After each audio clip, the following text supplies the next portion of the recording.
Bem-vindos! Eu sou o Diego Malagueta, engenheiro mecânico, especialista na área de energia. Eu estou aqui não apenas para me apresentar, mas para apresentar um projeto pessoal e profissional. Um projeto de divulgação do conhecimento, do saber, em torno da área de energia. Como mestre e doutor em planejamento energético pela COP e há mais de 7 anos professor dos cursos de engenharia da FRJ Macaé, eu desenvolvi esse projeto, essa ideia, uma série de podcasts, Energia para o Cidadão, onde nós vamos tratar aqui de diversos assuntos do cotidiano de vocês. Eu quero ajudá-los a entender por que vocês pagam a conta de luz, o quanto vocês pagam na conta. Eu quero que vocês entendam como é que a eletricidade chega até suas casas. Antes disso, eu quero que vocês entendam o que é energia, tema que será tratado no primeiro episódio. Os episódios eu lançarei ao longo dos próximos meses, com uma frequência, assim, espero, de um episódio a cada 2 semanas. Em cada episódio eu trarei um convidado diferente, um especialista do tema daquele capítulo. Especialistas tanto das universidades quanto das empresas, ou seja, do setor público, do setor privado, para debatermos. Vai ser um bate-papo, uma conversa sobre assuntos técnicos num linguajar simples, num linguajar cotidiano, fácil de acompanhar.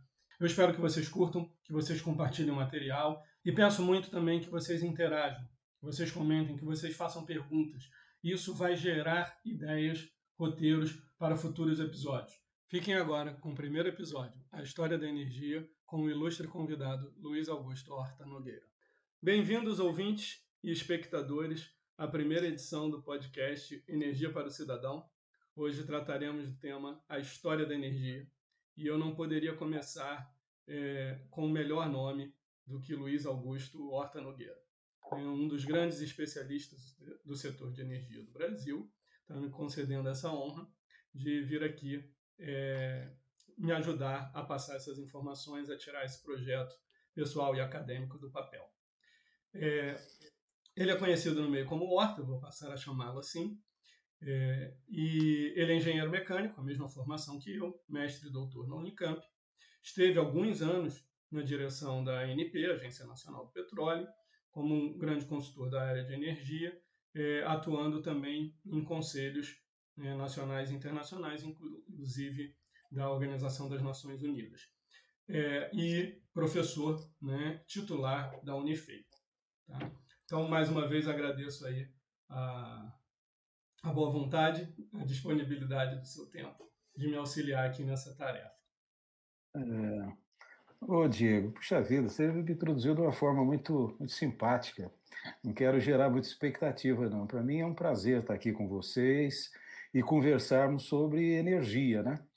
Tem um poeta do século XVI, XVII da Inglaterra, William Blake, que ele tem um verso que é muito bonito. Ele fala lá no contexto do céu, do inferno, que energia é o eterno deleite.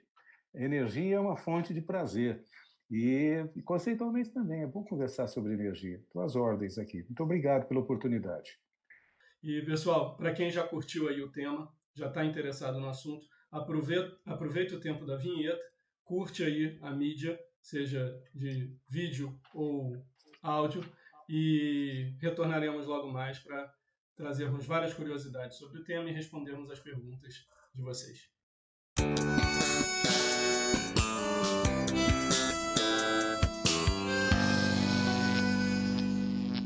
Horta, retornando, vamos começar com um papo que nós tivemos, de como grande parte das pessoas nunca se perguntou, a gente cresceu já com a eletricidade, então a gente toca um interruptor e a luz acende, e parece que aquilo é fácil, aquilo é óbvio, E eu gostaria de tratar hoje aqui, nós começaremos tentando explicar o que é energia, mas não só o que ela é do ponto de vista físico, eu quero que o ouvinte entenda não só como ela foi gerada, no agora, no instante, como é que ela está sendo gerada e a eletricidade está chegando à sua casa. Não, eu quero fazer um apanhado histórico de como a humanidade chegou até esse estágio, para ele entender a evolução do nosso domínio sobre as formas de energia, para em seguida chegarmos ao tempo atual de como essa energia chega até ele. E então, O primeiro passo, né, vai ser, além disso, vamos voltar um pouco então na humanidade, né, quando o ser humano se tornou, nossos antepassados se tornaram bípedes, né? Eu li recentemente que grande parte do avanço dessa evolução se deu principalmente do ponto de vista da energia. A gente aprende, às vezes, em livro de escola, que foi o liberar as mãos para o uso de ferramentas, o olhar mais distante do solo, né, mais acima do solo, enxergando mais distante. E hoje não é bem isso que é entendido como mais importante. Os nossos antepassados, quando passaram a andar sobre duas patas, duas pernas, passaram a gastar menos energia na locomoção do que os quadrúpedes. Isso foi um tremendo avanço.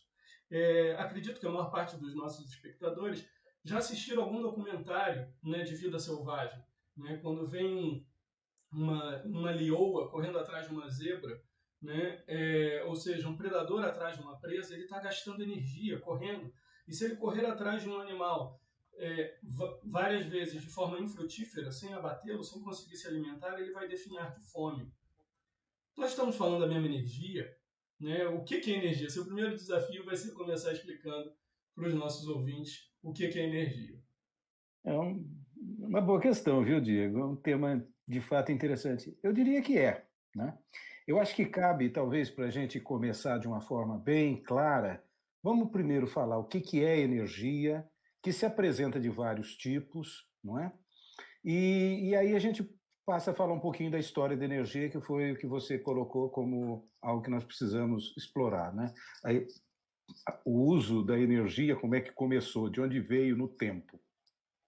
Então vamos à definição de energia, né? Uma definição de energia muito corrente, que as pessoas que fizeram cursinho, fazem faculdade, em qualquer área, não necessariamente na área de engenharia, mas se aprende que energia é capacidade de produzir trabalho. Ponto. Isso é uma definição de um francês, Henri Poincaré, que não é a rigor a definição mais correta. Certamente não é. Porque tem situações que a energia não consegue ser transformada em trabalho, então que diabo que ela é, né? Então, energia não é sempre capacidade de produzir trabalho. Pode ser, pode ser. Então, o que é energia, né? Uma das grandes cabeças do século XIX, que foi o Maxwell, quem conhece um pouco da física, do eletromagnetismo, sabe que esse foi um gênio, um sujeito muito esclarecido. Ele teve dificuldade com a definição de energia durante algum tempo, e ele tem uma definição, depois de alguma reflexão, me parece a melhor para a energia. Energia é capacidade de fazer acontecer alguma coisa, capacidade de transformar. Isso é bonito, né? Então, se eu aqueço alguma coisa, se eu mudo alguma coisa de lugar, se eu faço qualquer transformação, essa transformação deve estar envolvendo energia, consumindo, gerando energia. Energia é, então, aquilo que faz acontecer, aquilo que faz transformar. Se uma coisa está morta, parada, esquecida no subsolo, para ela não tem nenhum processo energético. E tem outras coisas associadas à energia. Essa capacidade de transformar pode, Diego, os ouvintes perceberem, se apresenta de várias maneiras. A eletricidade é uma delas. Eu ligo a tomada, a lâmpada acende. Ali tem energia envolvida. Mas o que faz movimentar o carro é energia. O que movimenta um animal ou uma pessoa porque ela se alimentou é também energia química. O que toca as rodas de um aerogerador, de uma máquina eólica, é energia. O que esquenta a gente quando está tomando sol é energia solar. Um vulcão e explosão é energia. Então, a energia não é só um fenômeno humano, é um fenômeno que está na natureza. Nós vivemos num mundo de massa, matéria e energia. E essa energia, nessas várias formas, olha que interessante, ela pode ser transformada uma na outra. Eu posso, por exemplo, pegar um combustível que tem energia química e romper essa energia química por uma reação de combustão, e eu vou esquentar alguma coisa. Pode ser o automóvel que vai andar por conta do motor de combustão, pode ser uma panela que está com água se aquecendo porque eu estou queimando gás natural que acumulou uma energia química há milhões de anos atrás. Enfim, o mundo nosso tem várias formas de energia que se transformam uma nas outras. E para concluir essa brevíssima introdução de energia, eu já falei que energia é a capacidade de se transformar, que se apresenta de várias maneiras: eletricidade, energia química, energia de radiação, energia térmica. Tem algo muito importante que Einstein, um dos gênios do século XX, um homem muito bom, dizia que as duas leis da física, que ele acreditava que nunca iriam ser alteradas, é a primeira e a segunda lei da termodinâmica. Quais são essas leis? Quais são as leis da energia? São as leis básicas do mundo. A primeira delas diz que energia não se cria, não se destrói. Ah, é? É. Então, se eu pegar uma quantidade de energia, pôr no motor, e ele tem uma eficiência de 25%, só usa para movimentar o carro, num automóvel, 25%, o que aconteceu com o resto? Ah, saiu na forma de calor, não se destruiu. Energia não some, nunca. Nunca. Essa é a primeira lei. Energia não se destrói e não se cria. Pois eu pode voltar a ela. E a segunda lei, que para mim é mais importante ainda, diz o seguinte, que nas transformações energéticas, quando a energia muda de uma forma para outra, e ela está mudando o tempo todo, a energia paga um preço para o calor.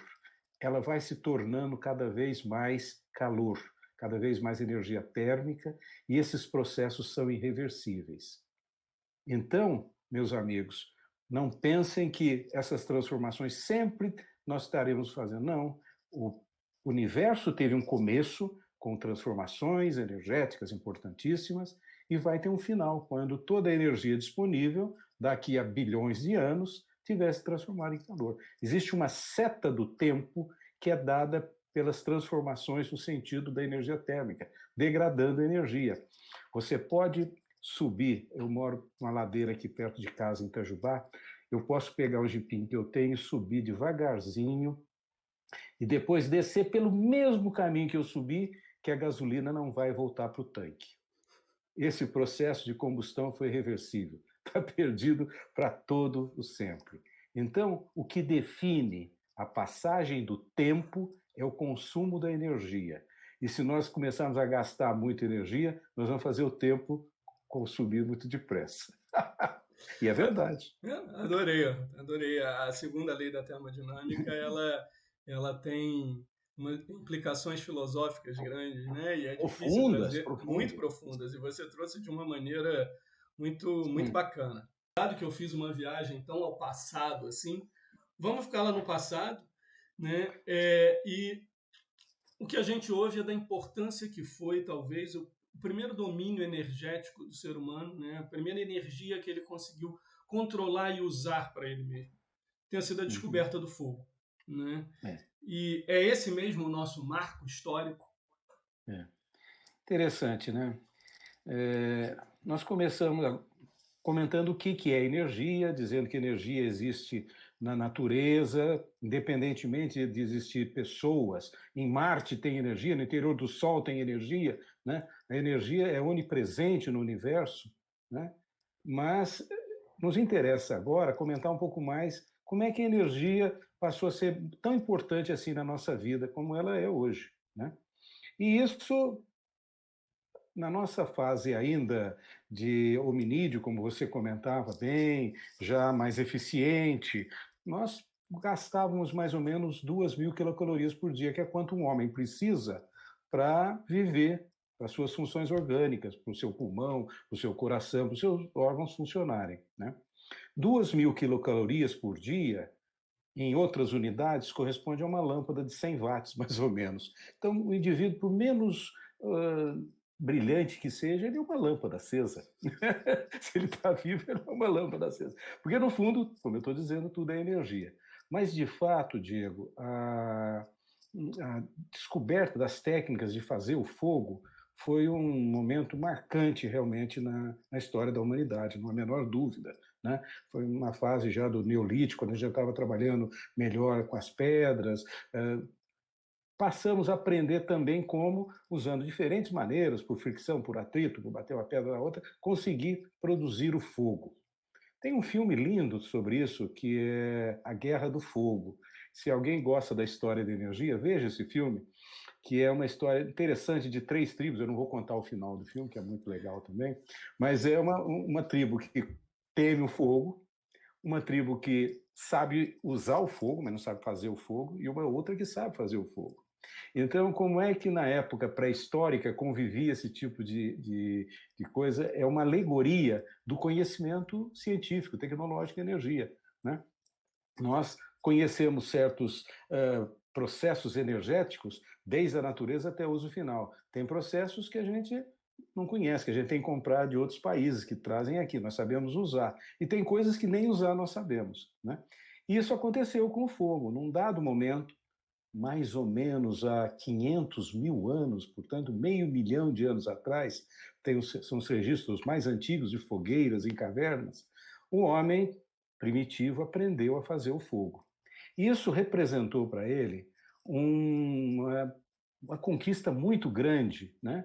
Algumas histórias, alegorias, assim, lendas dos gregos, por exemplo, o cara que roubou o fogo dos deuses e trouxe para a humanidade, o Prometeu, quando ele fez isso, ele fez um enorme benefício para a humanidade, mas os deuses ficaram muito chateados com essa história, colocaram o coitado do Prometeu amarrado numa pedra, lá nos Cárpatos, e via um corvo, um abutre, mordeu o fígado dele. Olha, os gregos já sabiam que o fígado se regenerava, e todo dia o coitado do Prometeu ficava lá amarrado nas pedras, porque ele tinha dado fogo para a humanidade. E quem tirou o fogo, quem tirou o Prometeu das pedras foi o Hércules. O 12º trabalho de Hércules foi soltar o coitado do Prometeu, que estava preso na pedra. Eu acho que essa história parece fantasiosa, mas eu acho que ela aconteceu, sabe, gente? Porque o mesmo fato narrado por mais de uma pessoa, num lugar muito distante, tem duas testemunhas, já começa a achar que aconteceu. Eu me interesso um pouco por essa história da descoberta do fogo, do uso do fogo, e tem um etnologista que estuda as culturas, as sociedades, que se chama Egon Schaden, tem um livro chamado Etnologia Brasileira, que estuda as várias tribos brasileiras e folclores e tradições dos índios. Os índios Guarani têm uma história sobre a formação, da descoberta do fogo, que é o seguinte: um índio chamado Papamiri, que via os outros índios na taba, sem fogo, vivendo uma condição difícil ali, aí ele foi ao céu e roubou o fogo de Tupã. Trouxe o fogo e ficou um sujeito benquisto, porque aí começaram a fazer cerâmica, começaram, em outros lugares, até metais começaram a dominar com as técnicas do fogo, mas Tupã ficou tão louco da vida com Papamiri, pode procurar, isso a história está lá, essa é uma lenda indígena antes de chegar português no Brasil. E o Papamiri foi amarrado numa pedra e veio o urubu todo dia beliscar o coitado. A semelhança com a história do Prometeu é fantástica. Impressionante, né? É impressionante, né? Eu não sei se teve um Hércules indígena que liberou o coitadinho do Papamiri, mas a semelhança é muito grande. Por isso que eu digo que essa história aconteceu, né? Quando é possível, né? Duas versões muito, muito distantes. Seja como for, o fogo permitiu ao homem não só preparar alimentos de uma forma mais adequada para a digestão, se proteger dos animais, ter a cerâmica, ter os metais. Foi um processo fantástico. E nós vivemos produzindo fogo a partir de biomassa da lenha, né, disponível, e produzindo outras formas de energia, como energia do vento para mover os barcos, energia da água nas rodas d'água para movimentar moinhos. Isso era uma coisa já da antiguidade clássica, já era tecnologia conhecida. Isso foi sendo usado até mais ou menos na forma de biomassa, até praticamente 1.700 a 300 anos atrás, se muito, a principal energia da humanidade era o fogo. Era o fogo produzido a partir de gorduras. E eu posso pegar uma das aplicações das energias químicas para exemplificar nessa história de energia que o Diego me desafiou a chegar na eletricidade. Eu não quero tomar o tempo de vocês, mas é uma delícia essa história se você olha a iluminação, né? Porque até então nós vivíamos sempre buscando energia na natureza. Não tem outro recurso energético. Ninguém aqui acredita que a energia nasce na tomada, nem no tanque que está no posto de gasolina. Não, energia surge sempre da natureza. E por isso que a sua produção tem impactos globais, etc, etc.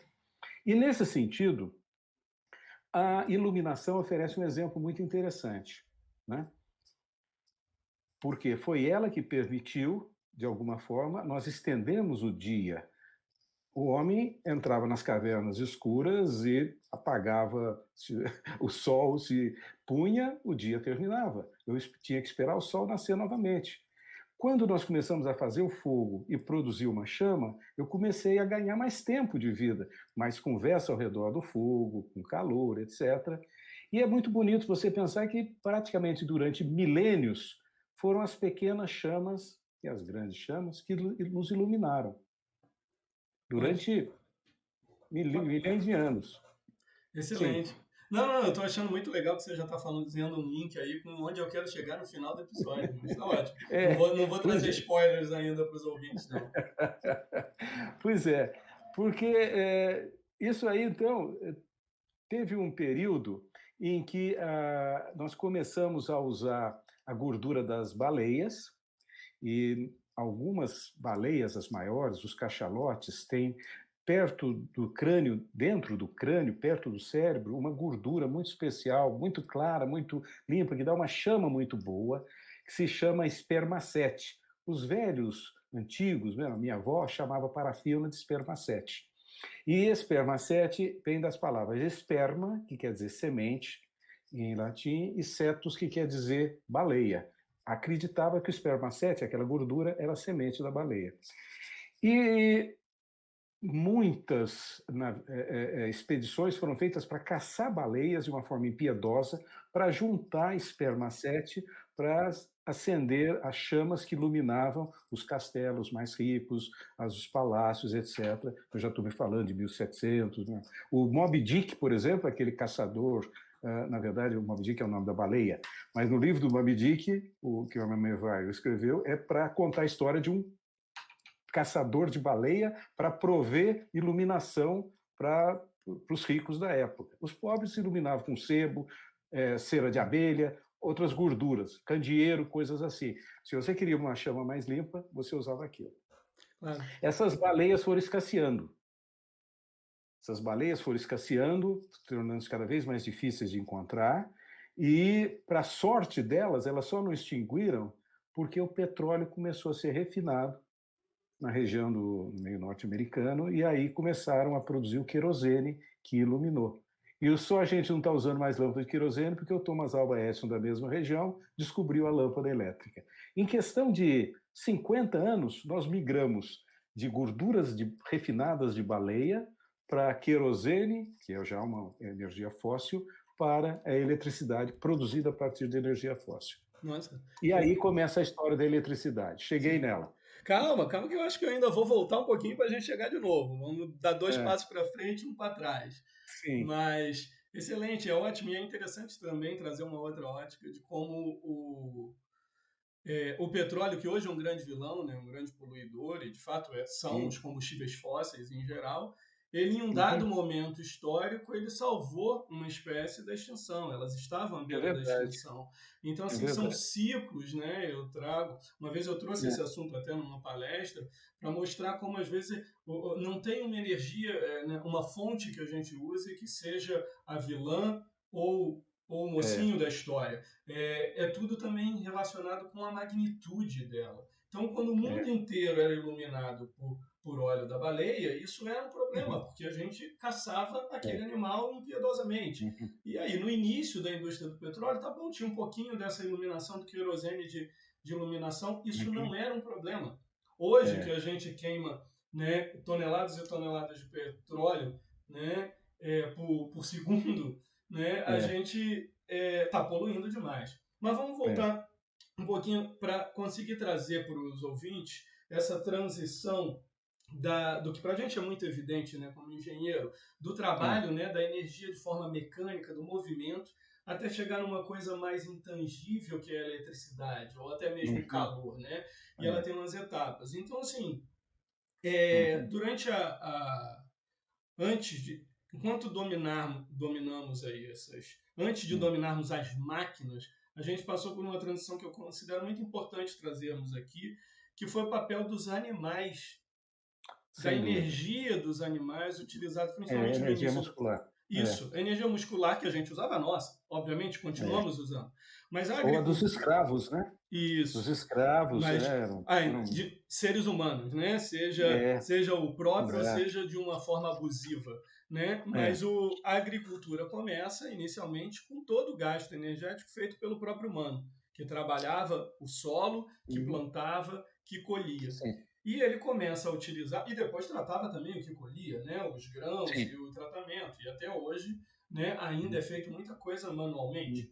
Mas há um grande ganho ali quando ele consegue domesticar e utilizar bodes, cavalos, Uhum. gados em geral, né, bois Uhum. e búfalos, né, em É. várias partes do mundo durante Sim, séculos, milênios, na verdade, a agricultura era muito parecida. Eram arados com desenhos muito sim. parecidos, né, e É. carregado por forças motrizes É. animais, muscular, né? E depois o tratamento disso, né? As primeiras rodas de moinho carregadas por cavalo. Não à toa, quando a gente Uhum. chegar lá na Revolução Industrial, uma das primeiras unidades aí de potência é O cavalo-vapor, né? cavalo. Mas vamos É. chegar lá com calma. E aí, uma transição que eu vejo é que depois que a gente dominou aí o movimento animal, e aqui eu vou fazer um parênteses para os nossos ouvintes, aqui não dá para a gente falar tudo, vocês já viram que o assunto ele é imenso e a gente está resumindo é, É.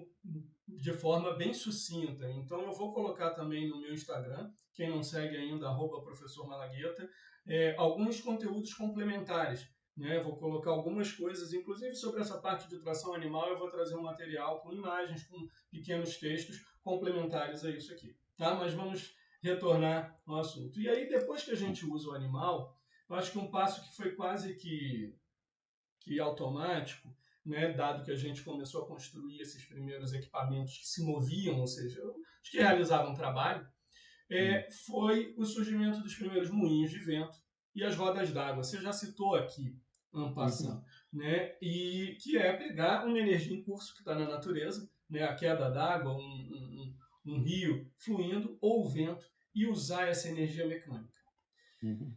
E aí, você já falou bastante do calor, que a priori as pessoas pensam às vezes apenas em comida, né? Mas tem a Uhum. proteção e o tratamento de materiais, que foi uma grande evolução em nossa história. Mas quando a gente chega à Revolução Industrial, que eu vou deixar você falar, obviamente, mais sobre ela, mas eu entendo que uma coisa interessante de trazer para eles é quando a gente acopla essas duas coisas.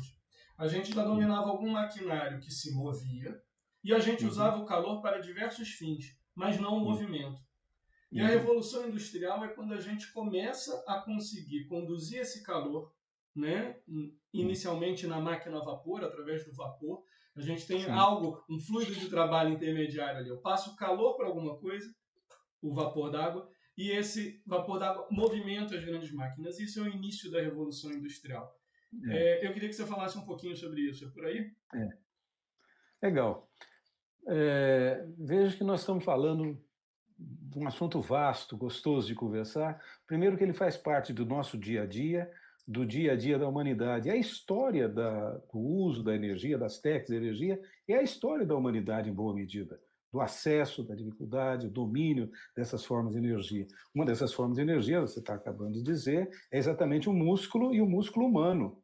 Quer dizer, essas multidões que foram trazidas da África para os países da América para trabalhar, é porque ela tinha condições de, recebendo um alimento, fornecer um trabalho, fornecer uma energia capaz de mudar as coisas de lugar e colher cana e procurar minério de ouro e coisas que o valem. Sem ter sido um combinado, né?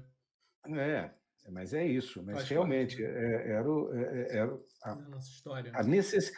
necessidade de aprisionar índios, quando os bandeirantes saíam trazendo, era para ter mão de obra, era para ter potência mecânica, para trabalhar a terra. Era autorizado isso pelo Estado na época. Uma Uhum. coisa que hoje a gente vê que, graças a Deus, acabou.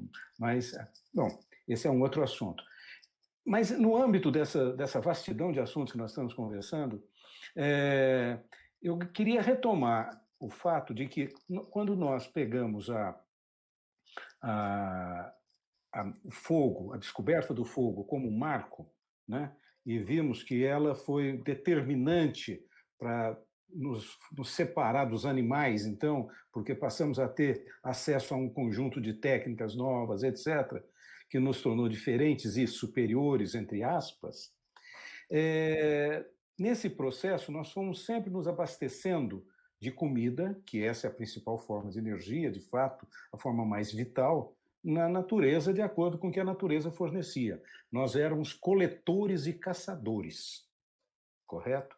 Então, nós andávamos atrás dos rebanhos, os rebanhos faziam as migrações e nós íamos domesticando aqui e ali, talvez um cachorro para defesa, alguma coisa assim, mas a criação de animais, que a gente chama pecuária hoje, a agricultura como tal de plantar, só tem 10 mil anos. Notem bem, o fogo tem 500 mil anos que nós começamos a adotar as técnicas de fogo, meio milhão de anos, e recentemente, 10 mil anos, nós começamos a plantar. Por que nós começamos a plantar? Porque certamente nós não conseguíamos mais prover de plantas, de alimentos e animais só correndo atrás disso e procurando no mato. Aí foi necessário começar a plantar, a domesticar animais. O milho tem essa época. O milho não existia antes da agricultura, o milho como tal. O milho foi um desenvolvimento daqui da América do Sul, essencialmente, do México, da região da América Central, que pegaram um vegetal primitivo, que é o teossinto, e começaram a escolher os melhores teossintos, e ao longo de séculos chegaram nas espigas mais granadas, etc. Se nós deixarmos o milho sem a agricultura, o milho vai extinguir. O milho depende do homem, porque a espiga cai envolta em palha, ela apodrece. É necessário que alguém colha o milho e volte a plantar. E a mesma coisa aconteceu com o trigo, com outros grãos. Houve uma ação humana que permitiu o desenvolvimento da agricultura e teve uma consequência que é muito importante. Na hora que eu crio agricultura, que eu crio um curral, alguma coisa para manter os animais, há cerca de 10 mil anos, eu passo a morar no mesmo lugar, eu deixo de ser nômade, eu deixo de ir atrás. Isso significa que as primeiras cidades, dizem que a primeira cidade, a mais antiga, é Jericó, na atual Palestina. Tem cerca de 10 mil anos. São os primeiros locais onde o Estado surgiu. Aí precisou um cara cuidar da rua, ver a questão da água, surge o Estado como nós entendemos, quer dizer, um administrador do bem comum. O Estado, a administração pública foi necessária nessa época. Surge um cacique, alguma coisa para cuidar disso daí. E essa evolução do Estado foi o que resultou no Estado atual, não tenham dúvidas, que surge com a agricultura, como a agricultura é importante. Ainda nessas grandes transições que nós estamos falando, nós poderíamos colocar as grandes navegações, né? Quando nós praticamente unimos os continentes. Até então eram ilhas.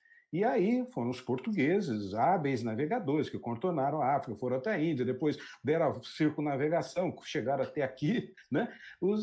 Foram praticamente uma integração do planeta, que não acontecia. A gente não sabia o que tinha as ilhas do Pacífico. Então, o mundo passou a ser conhecido com as grandes navegações. E outra revolução tão importante quanto a descoberta do fogo, quanto a agricultura, quanto as navegações, é isso que você está falando, que é a revolução industrial, que está associado, em grande medida, à máquina a vapor. Por quê?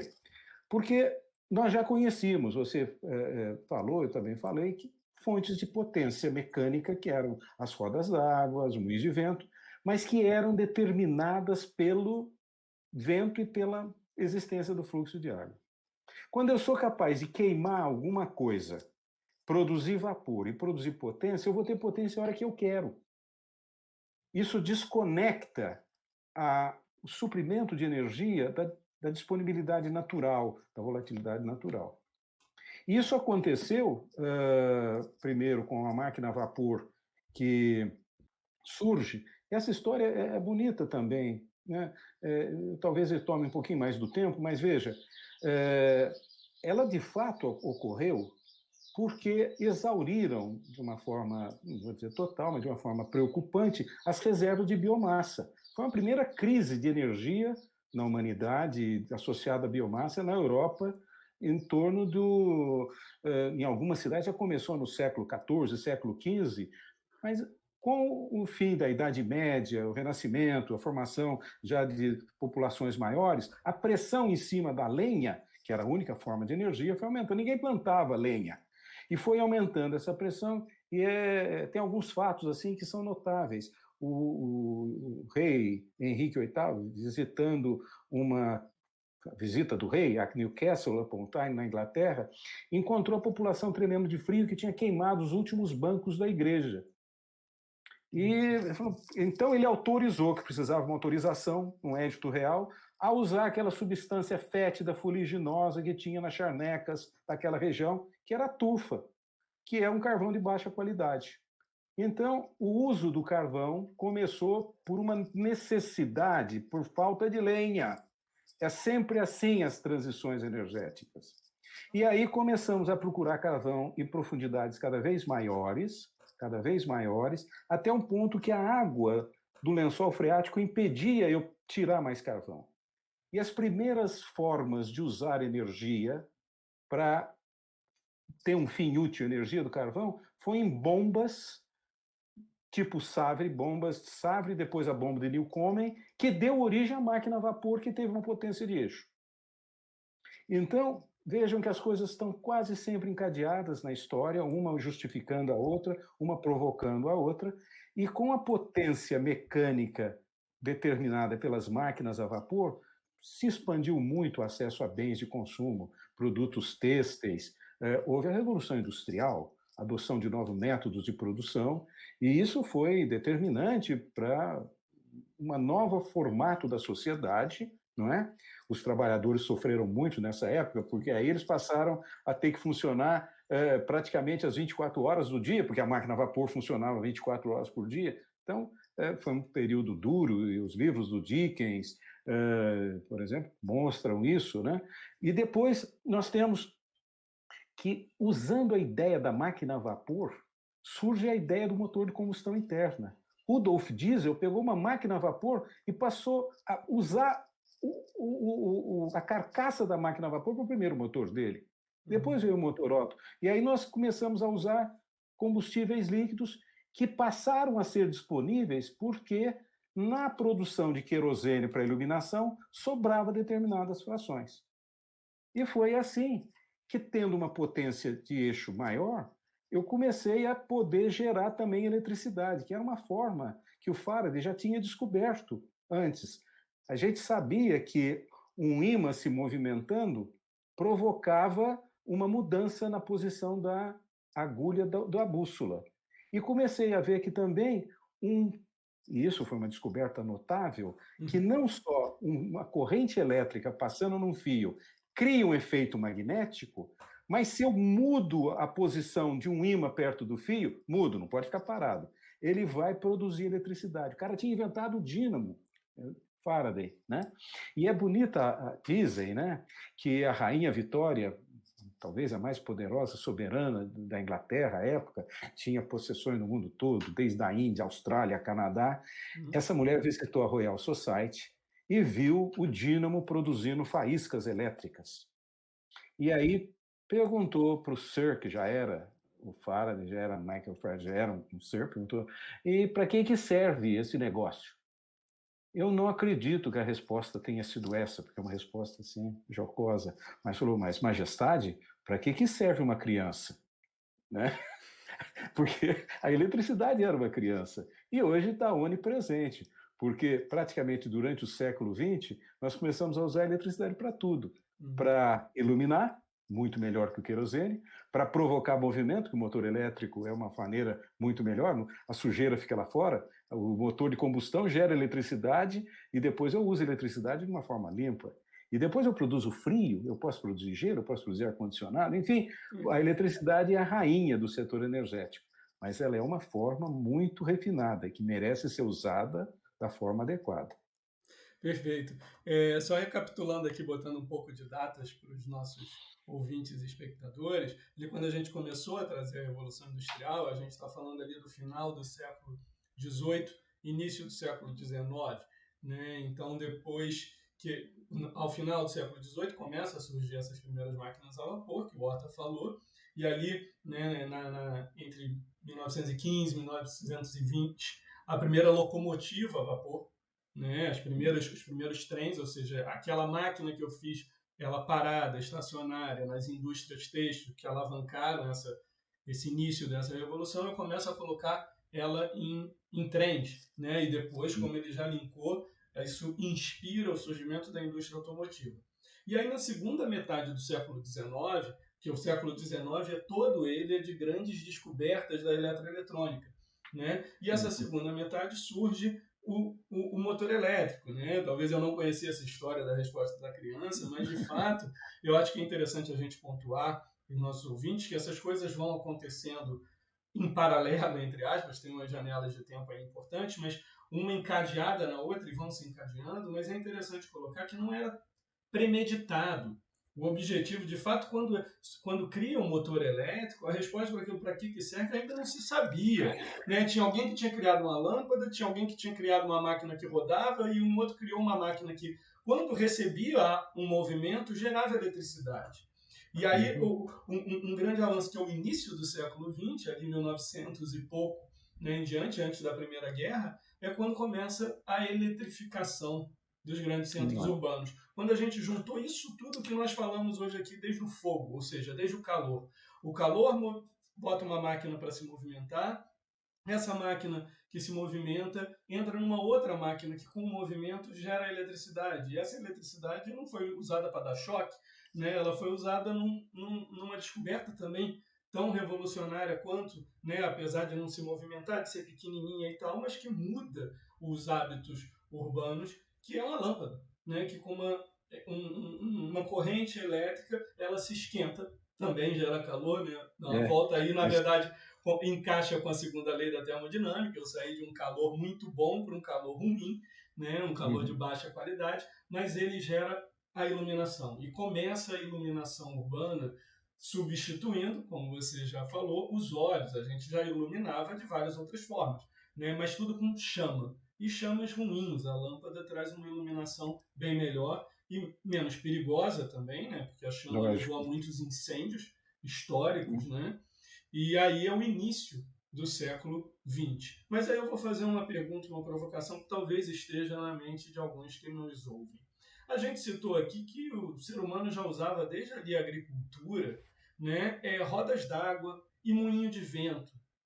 Então, e eu sei, é datado até o registro mais antigo que eu já vi de um aerogerador, né, um gerador eólico que usa o vento para gerar eletricidade, é ali quando a eletricidade, quando o gerador elétrico foi descoberto, de 1888, se não me falha a memória, que conseguiu se montar um gerador a partir do vento que gerava eletricidade. Mas por que a hidrelétrica demorou ali até meados do século XX em diante para alavancar, depois da Segunda Guerra Mundial, que a hidrelétrica se torna realmente uma realidade das cidades, dos países como um todo, e a eólica a gente vem conhecer de 1980 em diante. Tipo, um século depois que ela foi construída, ela se tornou viável.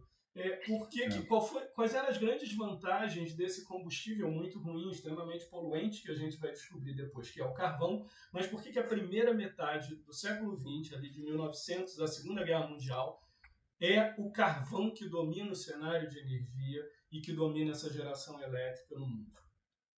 Você consegue resumir isso para a gente?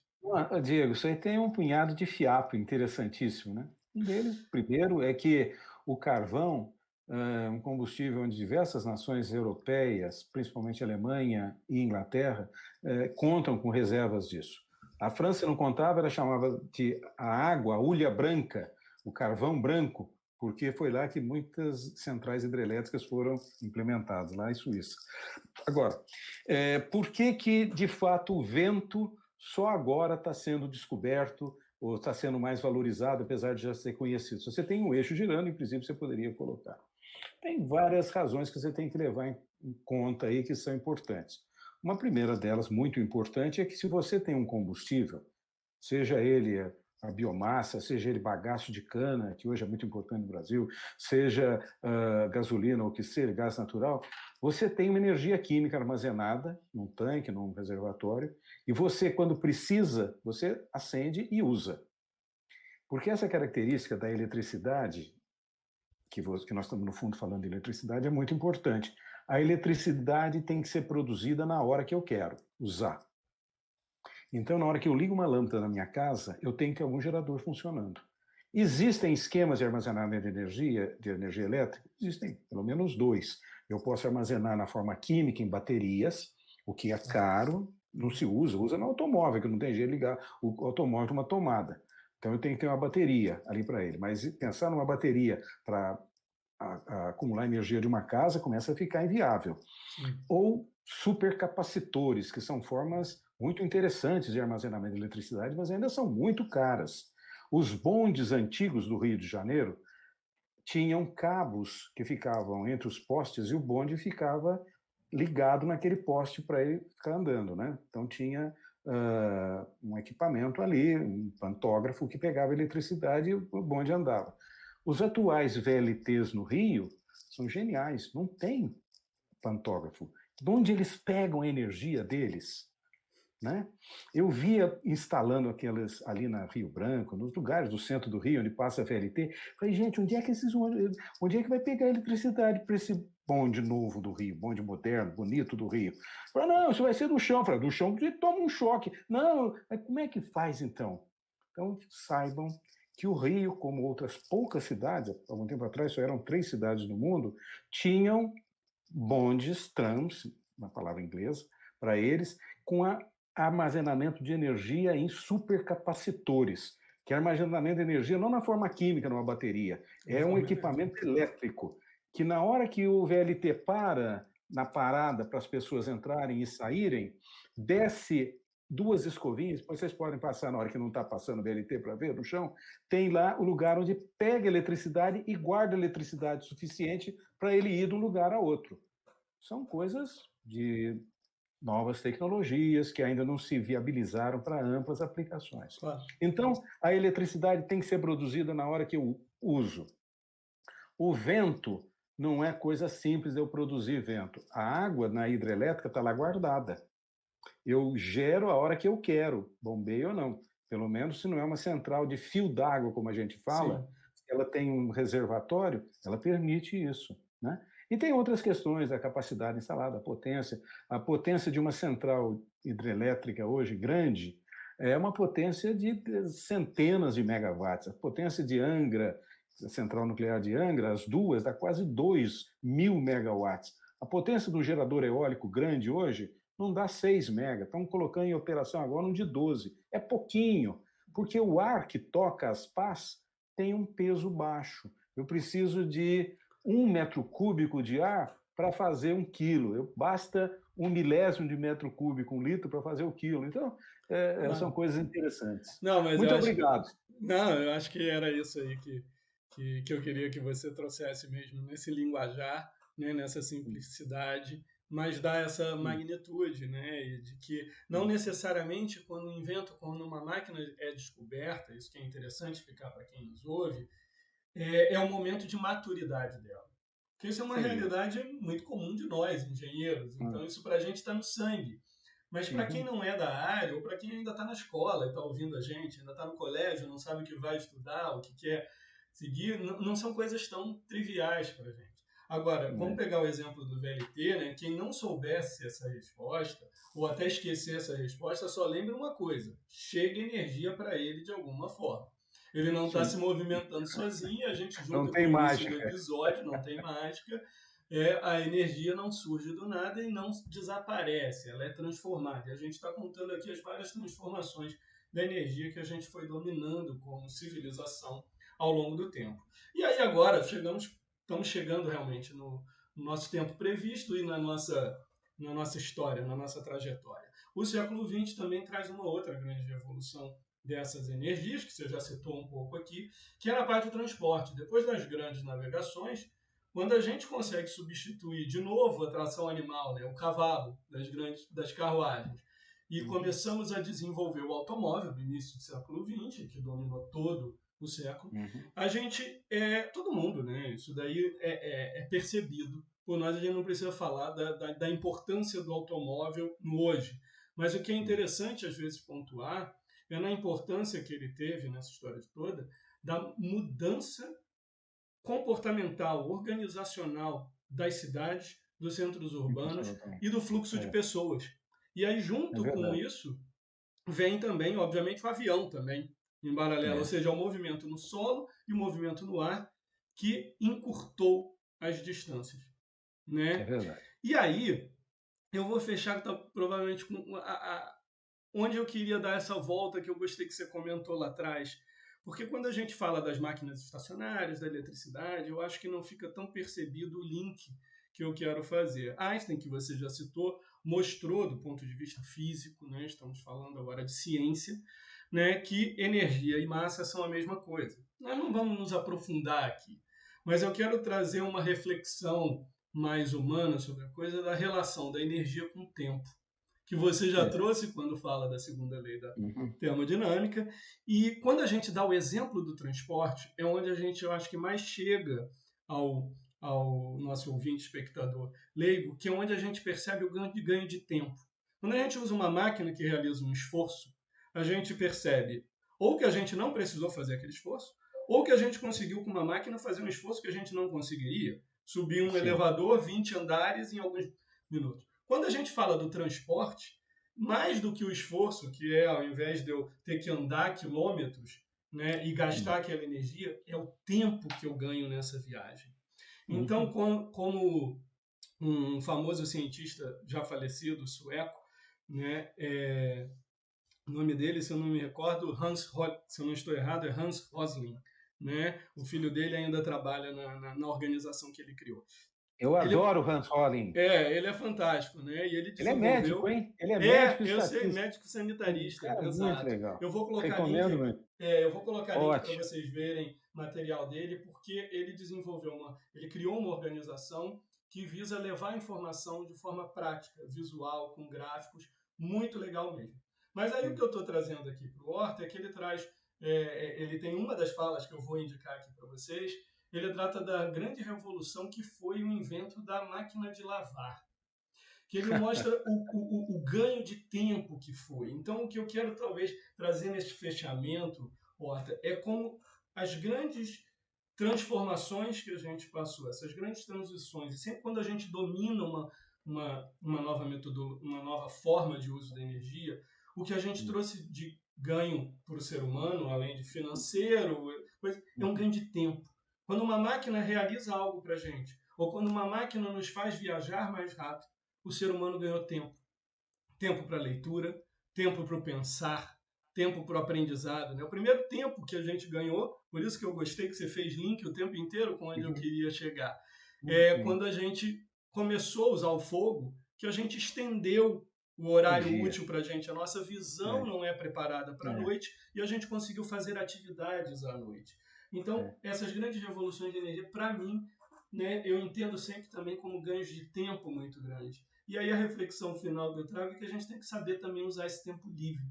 Né? Vivemos uma sociedade, às vezes, que parece que nesses mesmos recursos audiovisuais que eu quero usar para levar a informação, às vezes a gente se perde nele como se estivéssemos numa máquina de caça-níquel de cassino, né? Apertando botões, rolando a tela, sem estar adquirindo conhecimento, sem estar aprendendo algo novo, sem estar realizando um trabalho. Fale aí, Horta. Vi que você está ansioso para fazer colocações. Não, ansioso. Eu estou gostando muito dessa prosa e eu quero concluir, né, praticamente voltando ao William Blake, né, que no começo da Revolução Industrial falava da energia seu eterno deleite. É bem isso que você está falando, viu? Muito obrigado pela oportunidade, porque eu entendo exatamente que energia, o uso da energia é uma forma de estender o tempo. Mas, curiosamente, paradoxalmente, se você não usa bem energia, você esgota o teu estoque de tempo. Deixa eu explicar melhor isso. Tem uma um dos elementos da mitologia grega, não vou lembrar o nome da deusa, que ela é uma das gestoras do tempo, e o tempo é um fio dourado, um carretel dentro de uma caixinha de marfim. E você pode puxar o tempo e puxando o tempo na medida que você vai querendo. Se você puxa muito tempo, você não usou bem aquele tempo, você não coloca mais o fio de volta. Nem o Deus Supremo, Zeus, Júpiter, permite o tempo voltar. Eles reconhecem que a irreversibilidade do tempo é muito forte na mitologia grega. Então, nós temos que usar energia, acho que é o recado que a gente tem, né? Esse eterno de leite para nobreza, para qualidade de vida, para construir um mundo melhor, para ser felizes, né? Não para fazer arma, eu sei que isso é um pouco de quixotismo, poesia da minha parte, mas energia para ser bem usada, em outras palavras, tá certo? Para construir um mundo melhor. Energia é boa demais e é o eterno deleite, desde que ela seja para o bem, né?